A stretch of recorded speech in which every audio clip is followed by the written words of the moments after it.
Mara Ellings had always been different from the other cadets at the Interstellar Peace Corps Academy, where most students sat straight, silent, and obedient in their rows. She leaned forward with sharp eyes and an expression that said she was already running ahead in her mind. The instructors often said she learned to fast for her own good. The cadets whispered that she did not know when to stop asking questions. Mara simply believed she was doing what any explorer should do: think. Her instructors, however, did not seem to agree. They preferred cadets who followed rules without hesitation.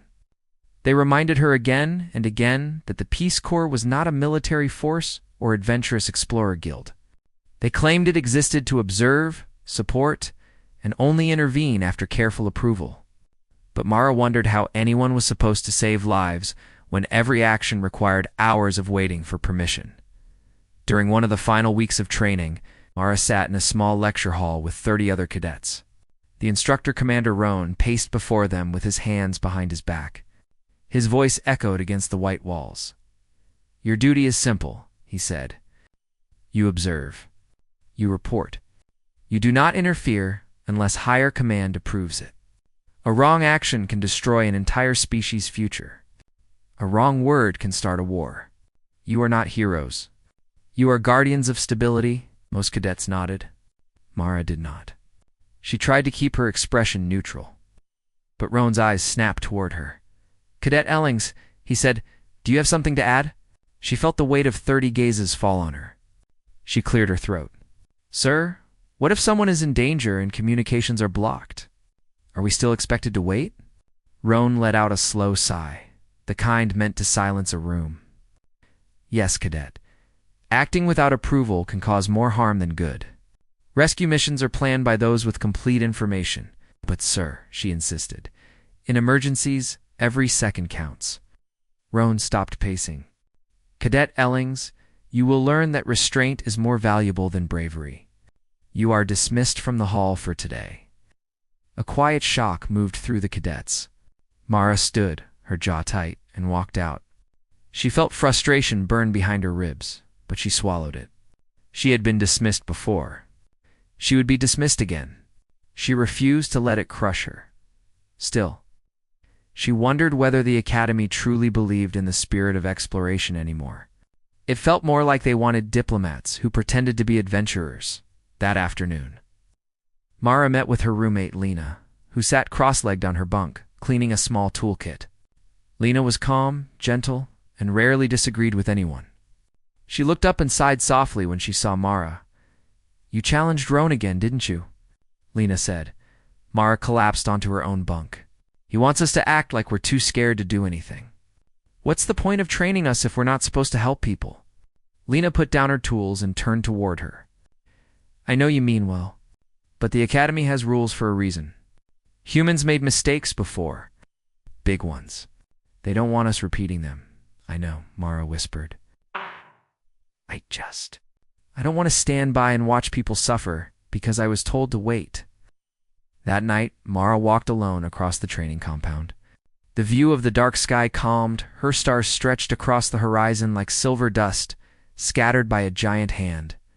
One day, she wanted to see those stars up close. She wanted to meet new species, help new worlds, and be part of something meaningful. She did not expect that chance to come sooner than she thought. 4 days later, the cadets were assigned a supervised patrol mission.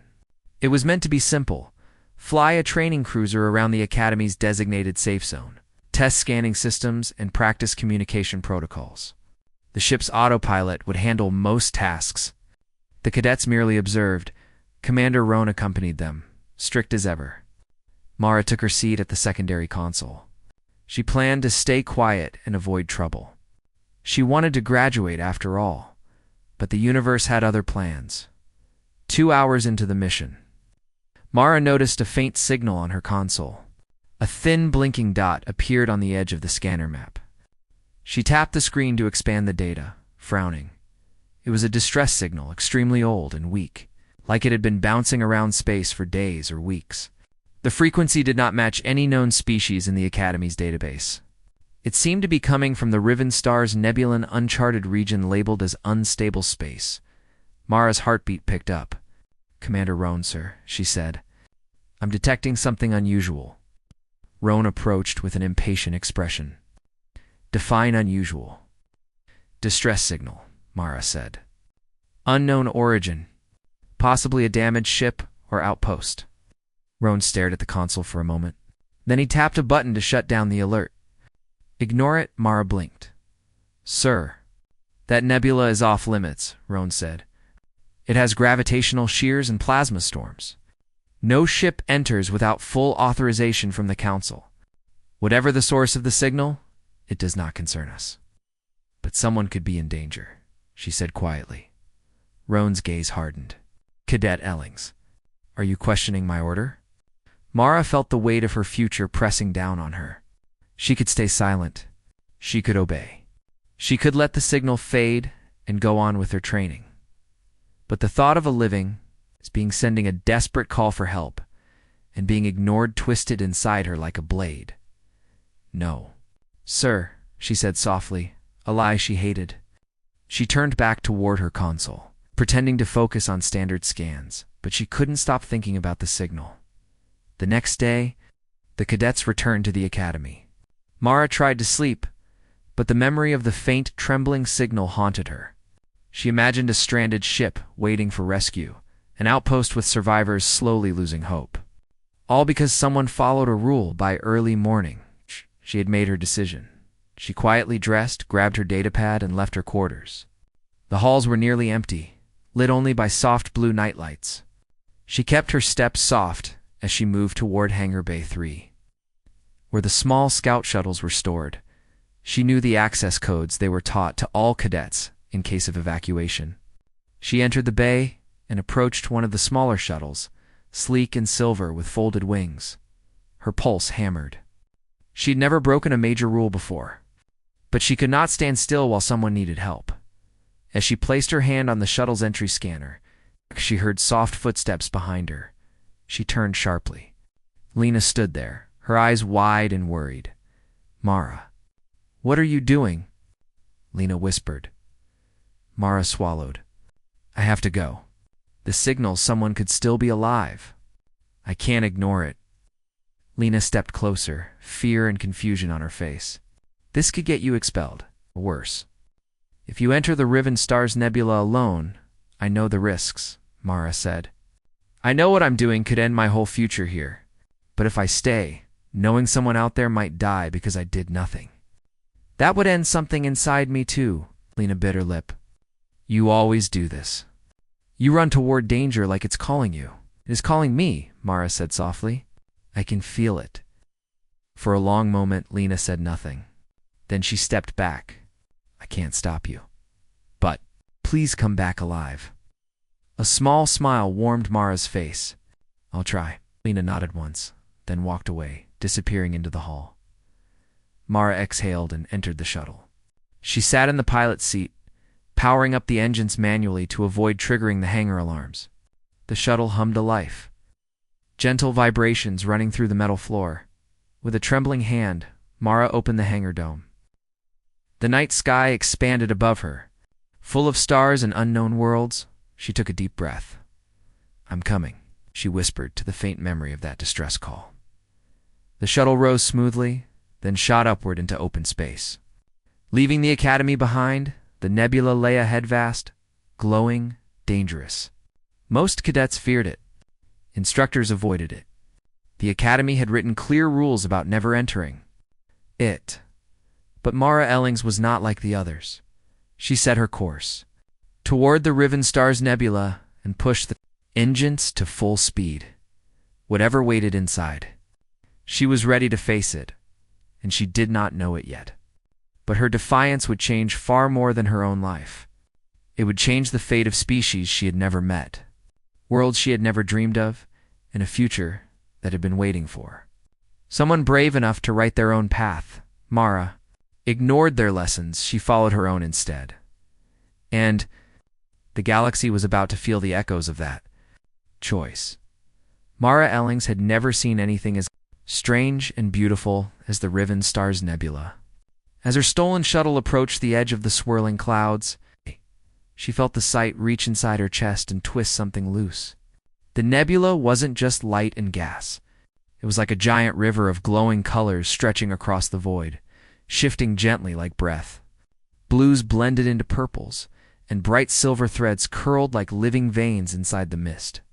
It looked peaceful, but the ship's sensors warned her otherwise. Plasma storms, gravity pockets, and unpredictable currents moved through the region like hidden traps. Her instructors always described the nebula as a danger zone, a place where ships vanished, where human technology failed, where compasses spun uselessly. They weren't wrong. Even from outside its borders, Mara felt the shuttle shake slightly, as if the nebula itself was pulling her in. She tightened her hands on the controls. She could still turn back. She could still pretend she never saw the signal. But she didn't. She pushed the shuttle forward the moment she crossed into the nebula. The colors outside the windows brightened, wrapping her ship like a glowing blanket. The ship's systems flickered for a moment, then stabilized. The engines hummed unevenly, adjusting to the strange environment. "Easy," she whispered to the shuttle, as if calming a scared animal. "I've got you." The distress signal grew stronger as she moved deeper inside. It repeated every few seconds, a soft pulse of sound and numbers. The message wasn't in any human language, but the fear inside it was clear something, or someone needed help. As she guided the shuttle around a cluster of sparkling dust, she felt a jolt run through the hull. The ship shook. Warning lights blinked across the console. Gravitational shear detected, the computer announced. Mara gritted her teeth. She steered the shuttle sharply to the left, letting the current push her instead of fighting it. The ship spun once-twice before settling. She exhaled shakily. That was close. For the next hour, she navigated carefully, dodging unstable regions and following the faint signal deeper inside the nebula. Time felt strange, here's low and fast at the same time. The swirling light outside made it difficult to judge distance. Sometimes she felt like she was drifting inside a dream. Then, suddenly, something appeared on her scanner. A structure, small, damaged, half covered in drifting clouds. Her heart quickened. She zoomed in and saw it clearly. An outpost alien in design, with sharp crystal-like towers rising from its base. Parts of it were broken apart, as if something had ripped through it with violent force. This must be the source, Mara whispered. She guided the shuttle closer. The closer she came, the more details she saw. The crystal towers glowed softly, but their light flickered weakly. Sections of the outpost were dark and quiet. Something terrible had happened here. She activated the shuttle's external lights and scanned the surface for life. Her screen flashed. Life form detected. Her chest tightened. She quickly put on her suit and locked the shuttle into docking mode. As the airlock opened, cold mist from the nebula drifted inside. Mara stepped onto the outpost's damaged platform, her boot touching the cracked crystal floor. The place was silent, too silent. Lights flickered overhead as she walked deeper inside. She followed her scanner's direction until she reached a collapsed hallway, where crystal shards covered the ground like broken ice. Something moved behind the rubble. Mara raised her flashlight. "Hello," she said gently. At first there was no response. Then a soft sound like glass chiming echoed from behind the stones. Mara crouched down and pushed aside a few pieces. Underneath the rubble, she saw a small figure curled up. It was unlike any being she had ever seen. Its body was slender and made of smooth, crystal-like skin that glowed faintly in pale blue. Its eyes were large, glowing softly like two stars. The being flinched at the light, curling tighter. "It's okay," Mara whispered. "I won't hurt you." She extended a hand slowly. The being stared at her hand, unsure. After a long moment, it reached out with trembling fingers and touched her glove. Its touch was warm, not cold like she expected. Mara gently helped it crawl out. The being stood shakily, only about as tall as her chest. Its body flickered with light in a pattern she couldn't understand. But somehow she sensed it was afraid. "My name is Mara," she said softly. "Do you understand me?"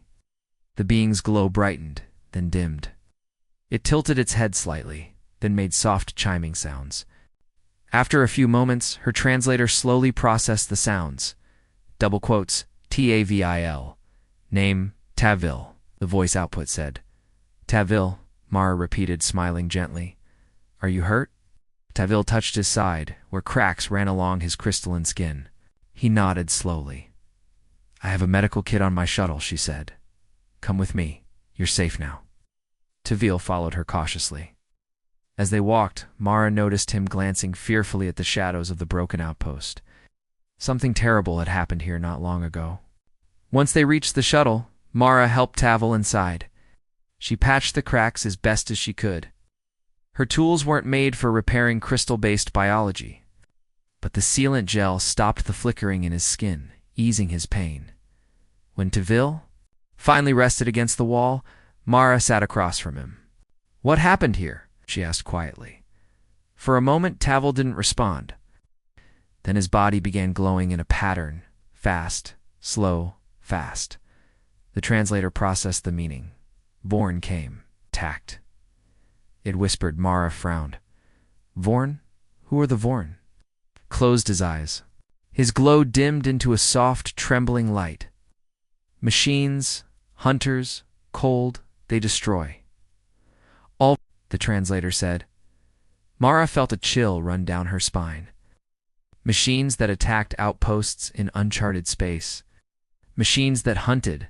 Tavil, she said carefully. Are there more survivors? More of your people? Tavil opened his glowing eyes. His hands shook. Few hiding, scared, the translator said. Mara's heart ached.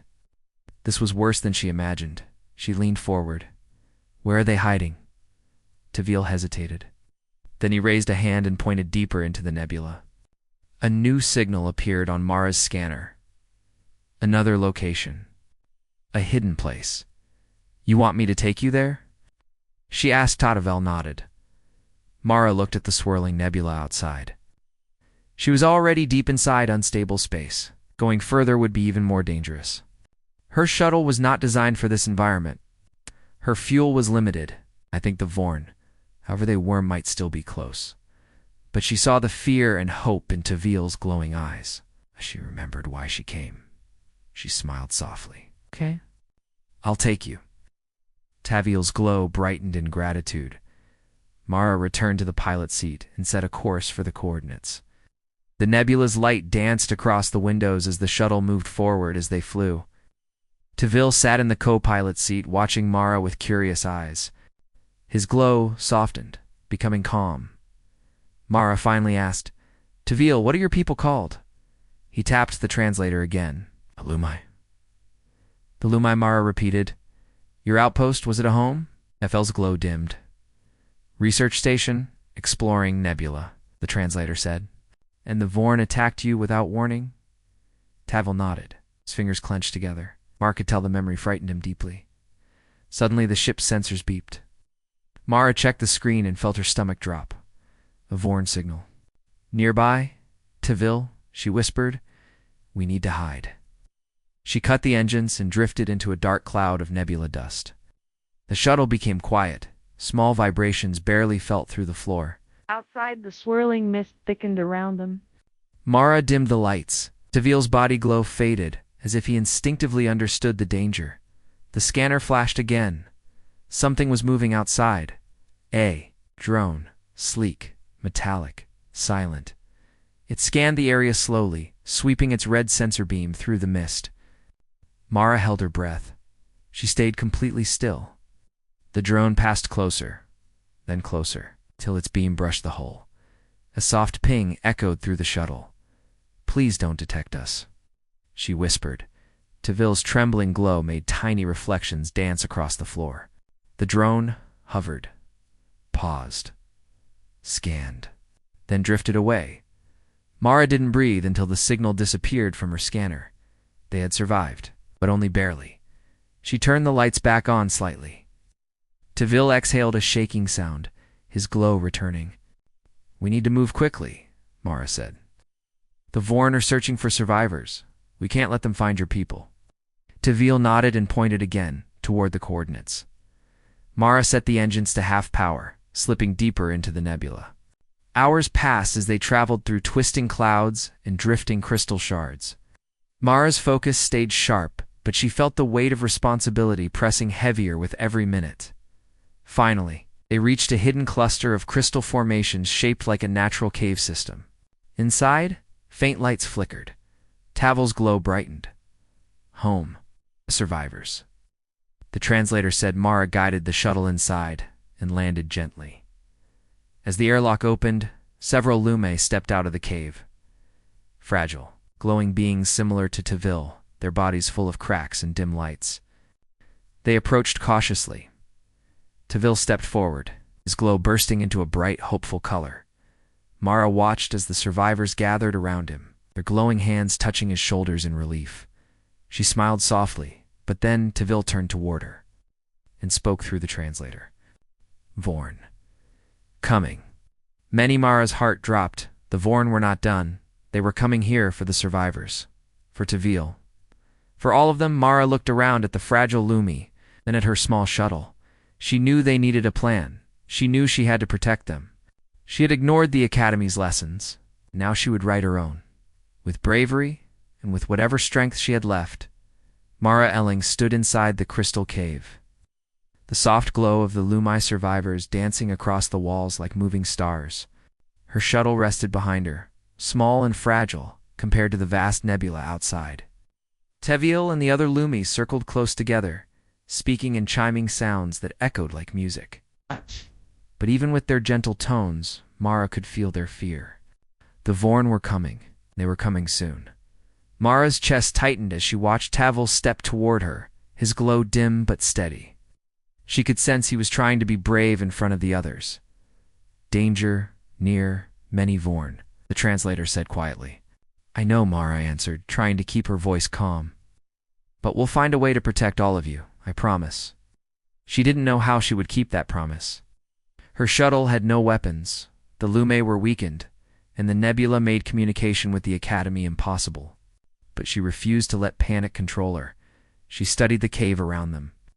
The walls were made of strong crystal that hummed faintly with energy. The Lume had chosen this place wisely. It hid their glow and protected them from deeper plasma storms in the nebula. Tavil moved closer, watching Mara with worried eyes. Plan, he asked. Mara took a deep breath. We'll make one. First, I need to understand what the Vorn want. Why they attacked your outpost? Why they're still chasing you? Tavil flickered nervously. He sat on a small crystal ledge, and the other loom gathered around him. After a long moment, he began to speak in soft chimes. Mara waited for the translator to finish processing Vorn. Old machines. Long ago, makers gone. Machines remain. Follow one rule. Absorb energy. All energy. Everything. Yeah.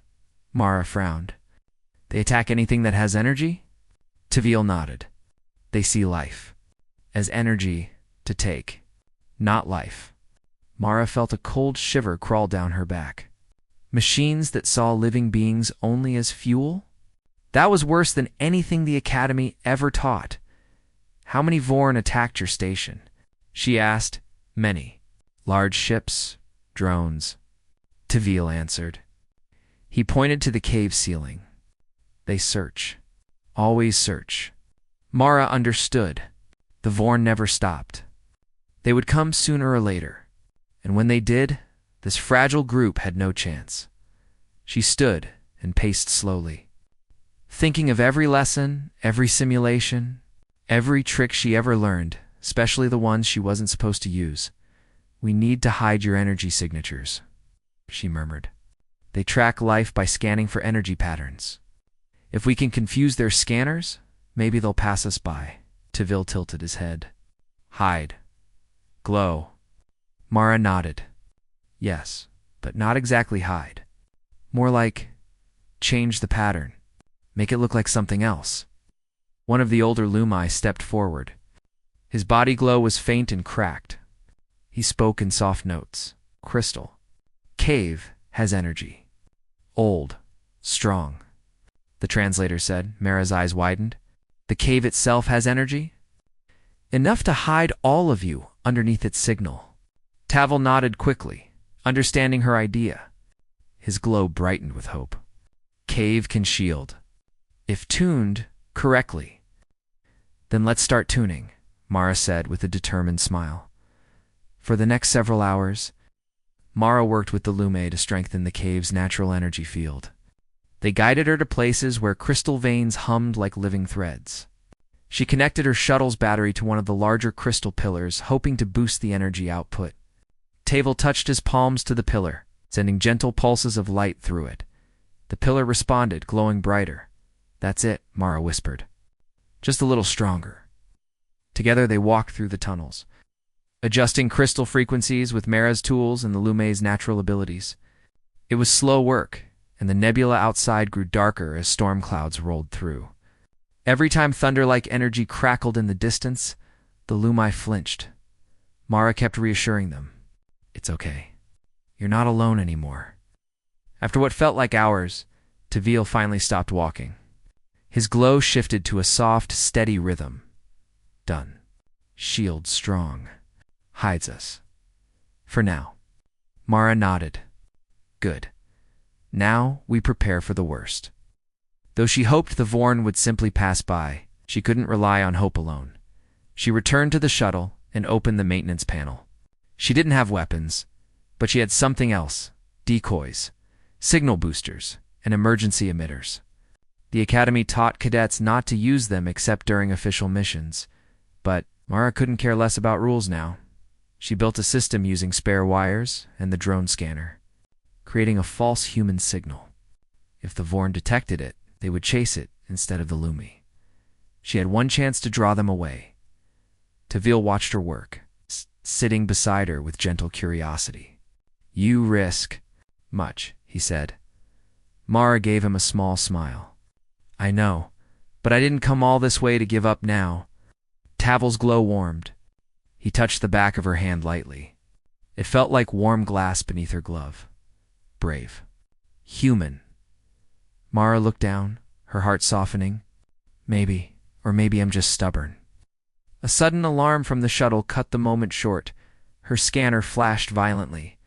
The Vorn were close. Very close, Mara felt her blood run cold. She hurried outside and stared at the swirling nebula through the cave's opening. Dark shapes drifted through the mist large. Sharp, metallic, like enormous insects made of silver and black alloy. Their bodies hummed with red lines of glowing light. Tavel joined her, trembling. Vorn here? Mara swallowed hard. We stick to the plan. Everyone inside the cave. No sound. No light more than needed. Illum retreated into the deepest tunnels. The cave's energy shield hummed softly to life, wrapping around them like an invisible cloak. Mara activated her decoy system. The device floated upward through a small cave hole and drifted outside. The moment it emerged, it began broadcasting a human fleet signature one that would look dangerous to the Vorn. The nearest Vorn ship stopped. Its red light scanned the area. For a terrifying second, Mara thought it detected the cave. Then the decoy signal pulsed again. The Vorn ship turned. It moved quickly toward the false, human signal. Two others followed behind it, humming like angry wasps. Mara let out a breath she didn't know she had been holding. But then a deeper vibration shook the cave floor another. Vorn ship, bigger, older, smarter. It approached slowly, scanning with a wide red beam that cut through the nebula like a blade. Mara hid behind a crystal pillar, watching quietly. The beam swept over the cave entrance. The crystal shield flickered slightly but held.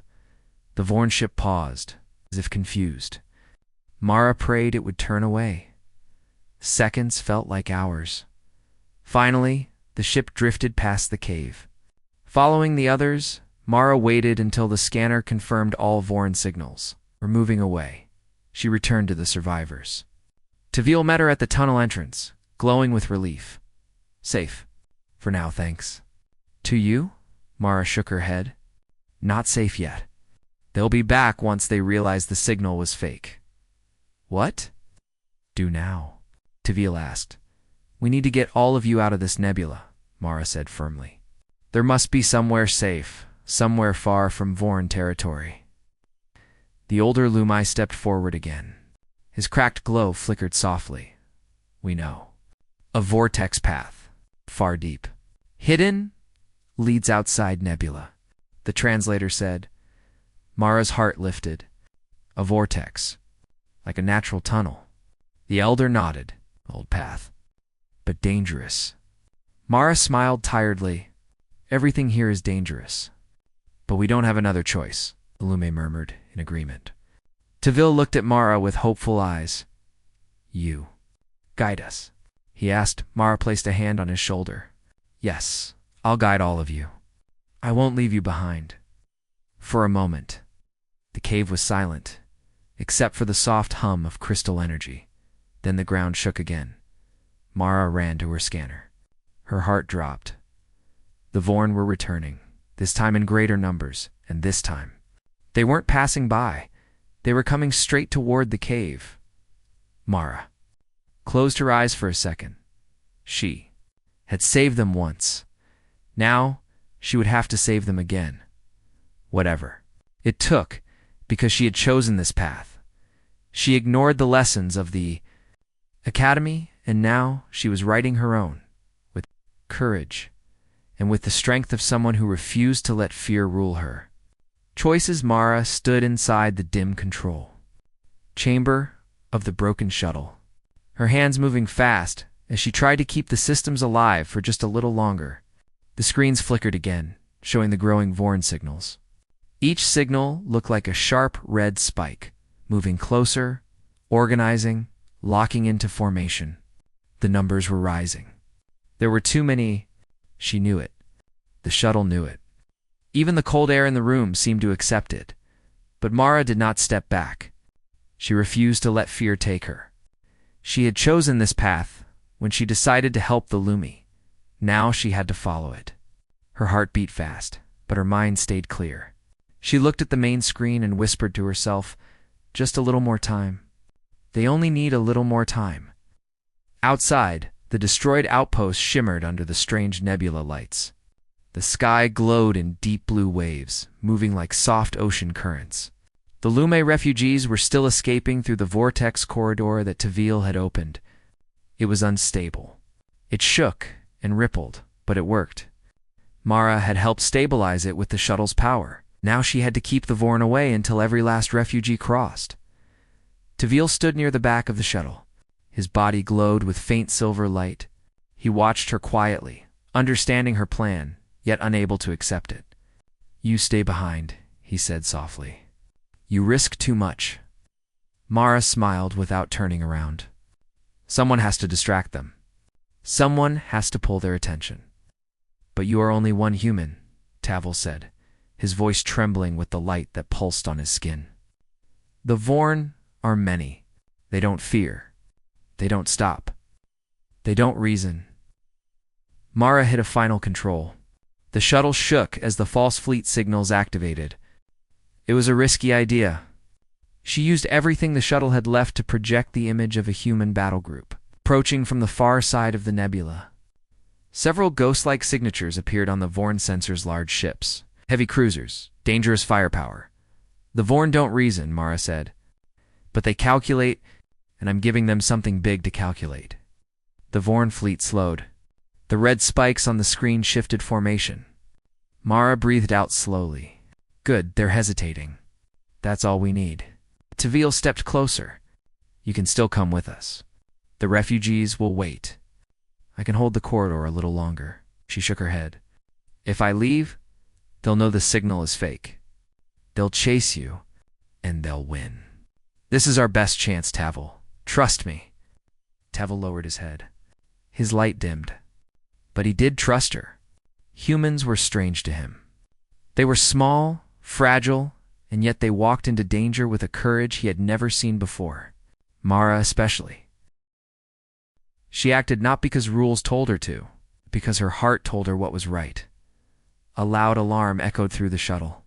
Mara checked the screen. They're scanning deeper. They're close to figuring it out. You bought us time, Tavil said. But now you must leave. Mara turned toward him, and for a moment she felt the weight of everything. The academy, the stolen shuttle, the broken rules, the danger. The refugees who depended on her. She had chosen her own path, and now she had to walk it until the end. "I'll be fine," she said, though she did not fully believe it. "Just get them through. Make sure they survive. Make sure this wasn't for nothing." Tavil's glow shifted to a deep blue, the color of sadness. He wanted to argue, but there was no time. The vortex corridor flickered again. It was near its limit. "Mara Ellings," he said quietly, "your bravery will not be forgotten." She gave him a short nod. "Go." Tavil turned and ran out of the shuttle, his glowing body leaving soft trails in the air.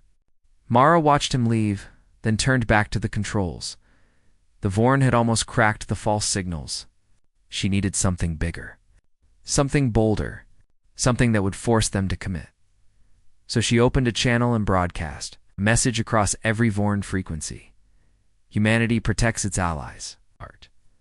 Voice echoed in the chamber. She repeated it again and again. The Vorn ships reacted immediately. Their formation changed. They began focusing entirely on her position. The threat level reading spiked. They believed the message. Or maybe they wanted to believe it. The first Vorn fighter appeared out of the nebula cloud. Small, sharp, and fast. It fired a warning shot that hit the lower part of her shuttle. The shuttle shook hard. Sparks fell from the ceiling. Mara held onto the chair and kept the broadcast running. "Humanity protects its allies." Another Vorn fighter appeared. Then another. Then 5 more. The whole fleet was drawing closer. She checked the vortex. Only a few lights remained.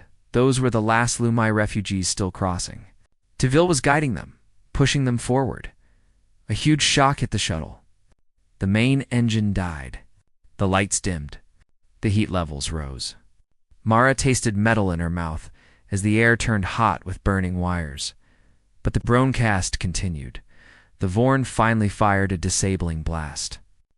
A bright beam struck the shuttle, throwing Mara across the room. She hit the ground hard but pushed herself up again.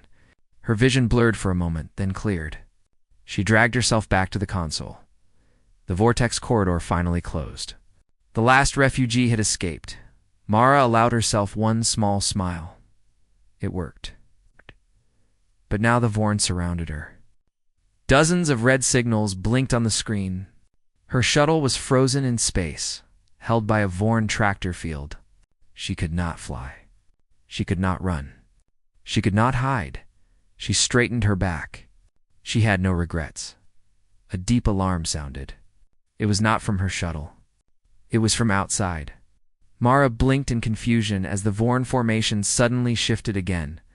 The red blips on the screen scattered, adjusting rapidly as if reacting to something unexpected. Then she saw it. A real human cruiser dropped out of warp, engines blazing. Then another. Then for more. A whole squadron. Her emergency beacon had worked. For a moment, Mara felt her chest tighten with relief. She had not expected help to come so soon. Maybe not at all.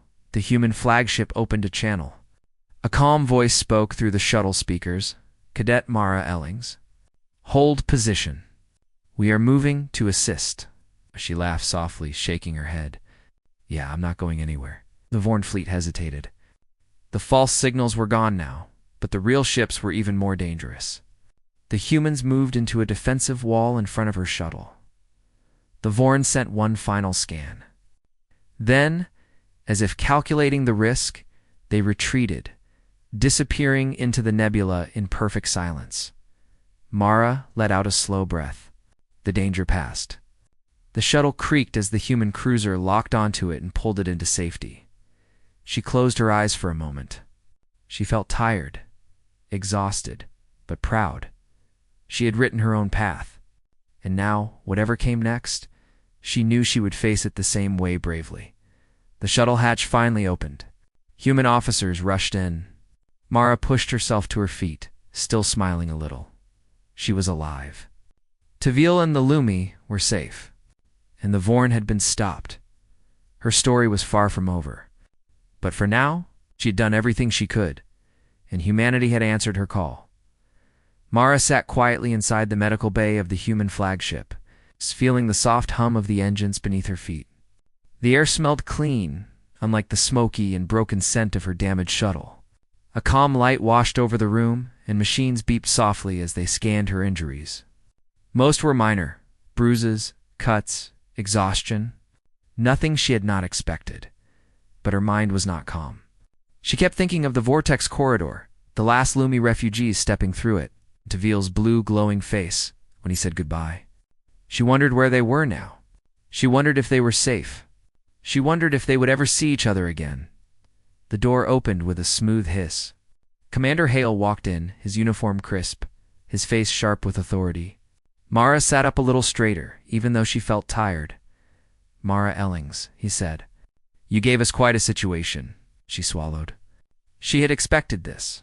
Punishment, suspension, maybe even expulsion. She had broken protocol in the biggest way possible. She had stolen a shuttle. She had entered forbidden space. She had interfered with an unknown species. She had risked her life without orders. "Sir," she began quietly. "I understand," if he raised a hand, stopping her. "Not now. There will be time for formal conversations later. Right now, I need to hear your full report." Mara nodded and took a breath. She told him everything. She explained the distress signal, the ruined outpost, the Lumi refugees, the Vorn threat, Tavil, the vortex corridor, and the false fleet signals she created. She described how she stayed behind to buy time, how the Vorn disabled the shuttle, and how the human fleet finally arrived. Commander Hale listened without interrupting. His expression did not change, not even once. When she finished, silence filled the room. Mara felt her throat tighten. "Sir, if you want to remove me from the academy..." Hale shook his head. "Is that what you think is happening?" "I broke so many rules," she whispered. "I knew what I was doing. I knew the consequences." He stepped closer and looked at her with steady, serious eyes. "You also saved an entire species." She blinked, unsure what to say. "You showed bravery," he continued. "You showed initiative. You showed compassion. These are things we try to teach at the academy, but they cannot be taught. They must come from within." Her chest warmed with something she didn't expect: relief. But she didn't let herself smile yet. But Hale added, "Your actions still require review. That is the rule. The council will decide your future. Until then, you remain with us." Mara nodded slowly. It was more than she hoped for. Hale turned to leave, then paused. "There is one more thing. You have visitors?" "Visitors?" Mara frowned. "Who?" The door opened again. Tulum entered, their bodies glowing in soft golden light. Mara's breath caught. Behind them walked Taville, his silver light warm and bright. Taville stepped forward, his hands cupped around a small crystalline object. "Mara Ellings," he said gently. "We come with gratitude." Mara stood from the bed, ignoring the ache in her legs. "Taville, you made it. All of you made it." Taville nodded.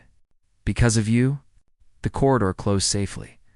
The refugees are now hidden in a place beyond Vorn reach." One of the Lumai placed her glowing hand over her heart. "We honor your courage. You protected us when you did not have to." Mara felt her throat tighten. Anyone would have done the same. Taville tilted his head, but they did not. "You did." He held out the small crystal in his hands. It sparkled like frozen starlight. "This is a fragment of our memory core. It records the moments we choose to keep forever. Your actions will be remembered in our history." Mara hesitated. "I don't know what to say." "Say nothing," Taville replied. "Just accept our thanks." She took the crystal carefully. It felt warm, almost alive. The golden lume bowed. Then they slowly stepped back, leaving Mara and Taville alone for a moment. Taville looked at her with soft light in his eyes.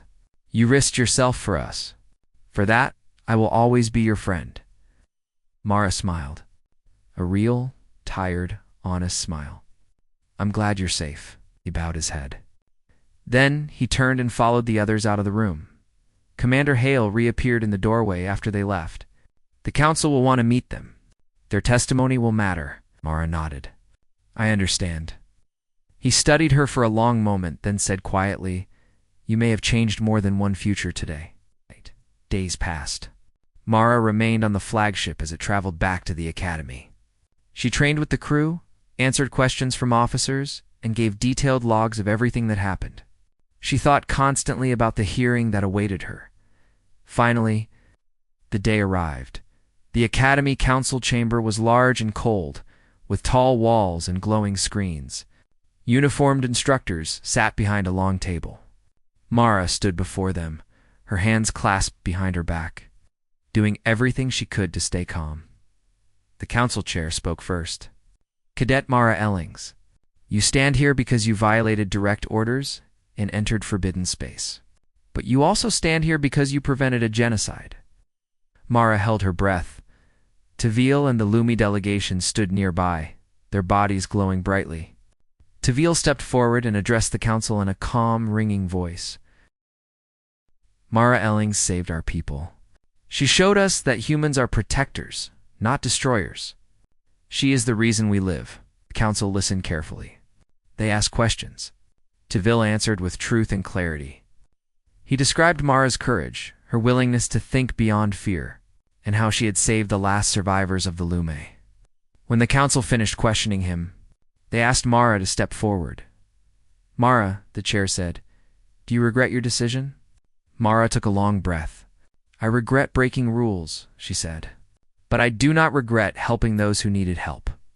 I made my choice. I will accept the consequences. The room was silent. Then the chair spoke again. Your actions were dangerous, but they were also brave. We cannot ignore what you accomplished. The Lumai are now allies of the human race because of you. Mara felt her heart thump hard.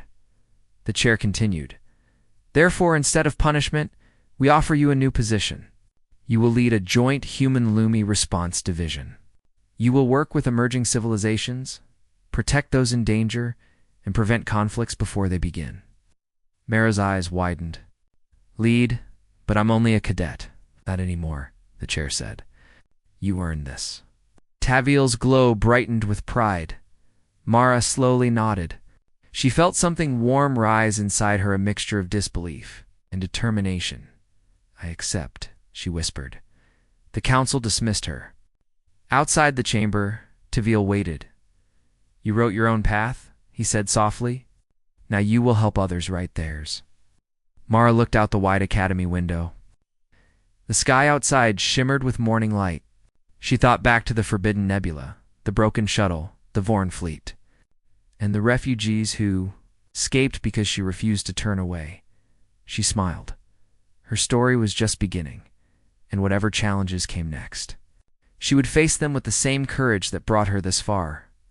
For she had ignored the old lessons and created new ones written in bravery and the strength of her own heart.